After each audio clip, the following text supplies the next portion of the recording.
नमस्कार सम्पूर्ण दर्शक महानुभावहरुमा।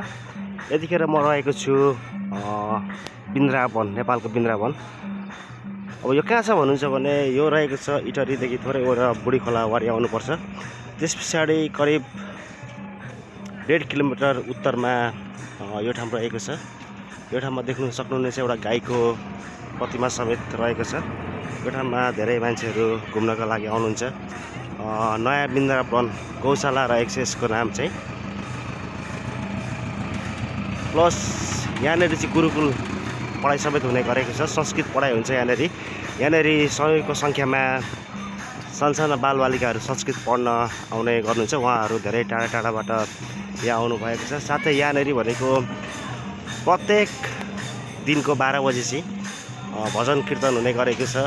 यहाँ वृद्ध मात्रै नभएर जवान उमेरका मान्छेहरू पनि आउनुहुन्छ भजन कीर्तन गर्नको लागि। देख्नुस् कति आनन्दको ठाउँ छ, बस्नको लागि आनन्दको ठाउँ छ।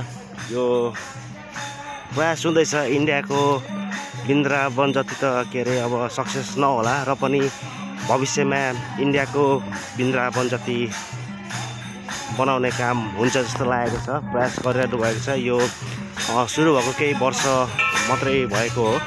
केही वर्षमा नि यतिको संरचनाहरू निर्माण गर्नु भनेको धेरै राम्रो कुरा हो। यहाँनेरि संरचनाहरू पनि निर्माण भइरहेको छ। यो अति नै रमणीय र सुन्दर ठाउँ रहेको छ।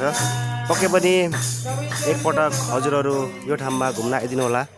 एउटा के अरे शान्त भएको महसुस हुनेछ यो ठाउँमा आए पछाडि।